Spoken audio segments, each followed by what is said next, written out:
అయోధ్యలో ఆధ్యాత్మిక మహా సంరంభం. రామ్లల్లా విగ్రహ ప్రతిష్టాపనకి సర్వం సిద్ధం. విశ్వ ఆధ్యాత్మిక నగరంగా అయోధ్య వెలుగులు విరజిమ్ముతోంది. ఎన్నో విశేషాలు, మరెన్నో విశిష్టతలు.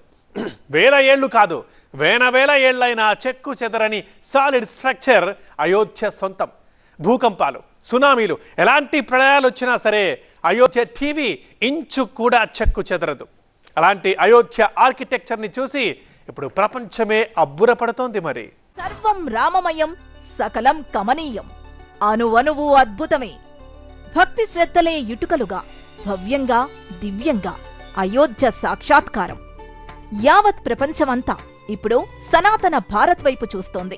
శతాబ్దాల కల సాకారమవుతోన్న వేళ అన్ని దారులు ఇప్పుడు అయోధ్య వైపే పరుగులు తీస్తున్నాయి. 22న రామ్లల్లా విగ్రహ ప్రతిష్టాపన మహోత్సవానికి రామభక్తులు తరంగాలై తరలిరావడానికి సిద్ధమయ్యారు. అయోధ్య నిర్మాణంలో ఎన్నో విశిష్టతలున్నాయి.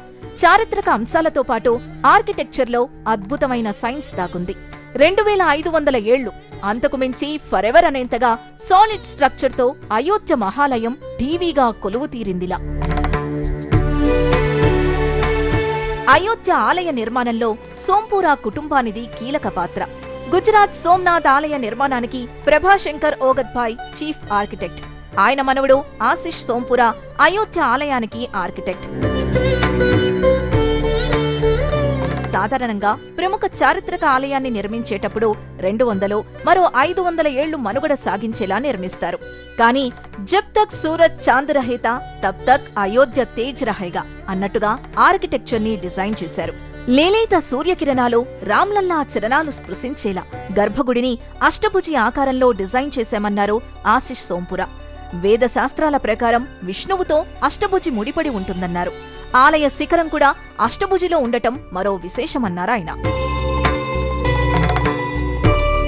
అయోధ్య ఆలయ నమూనా ఇప్పుడు ప్రపంచవ్యాప్తంగా ఐకాన్ గా మారింది. అయోధ్య డిజైన్ ఎలా చేశారు, విశేషాలన్నిటి సమాచారం కోసం గూగుల్లో సెర్చ్ చేస్తున్నారు. రామయ్య ప్రతిమతో పాటు అయోధ్య ఆలయ నమూనా ఇంట్లో ఉంటే శుభప్రదమని భావిస్తున్నారు. అయోధ్య ఆలయ నమూనాల కోసం కళాకారులకు ఆర్డర్లు వెల్లువలా వచ్చి పడుతున్నాయి. అందుకోసం శ్రీరామ జన్మభూమి క్షేత్ర తీర్థ ట్రస్ట్ ప్రత్యేక ఏర్పాట్లు చేసిందిలా. న్యూజిలాండ్లో మాత్రమే లభించే అరుదైన కలపతో ఇలా అయోధ్య ఆలయ నమూనాల్ని తయారు చేస్తున్నారు. ఇందుకోసం ప్రత్యేక టెక్నాలజీని వాడుతున్నారు. అయోధ్య ఆలయ నమూనా కోసం ముందుగా ప్రధాని మోదీ నుంచి ఆర్డర్ వచ్చిందన్నారు. ఇప్పుడు లక్షల్లో ఆర్డర్లొస్తున్నాయని హర్షం వ్యక్తం చేశారు. అయోధ్య ఆలయ నమూనాలు ప్రపంచ నలుచెరుగులకు చేరుతున్నాయి. రామ్లల్లా విగ్రహ మహాప్రతిష్టాపన మహోత్సవానికి సమయం ఆసన్నమవుతోంది. నిన్ను చూడని కనులెందుకని అని అనుకునేలా అయోధ్య సర్వాంగ సుందరంగా ముస్తాబవుతోంది. సనాతన భారత్ సాక్షాత్కారాన్ని కళ్లారా చూసే భాగ్యం కలగడం ఇంతకన్నా ఇంకేముంటుంది అదృష్టం అని భక్తకోటి పరవశిస్తోంది.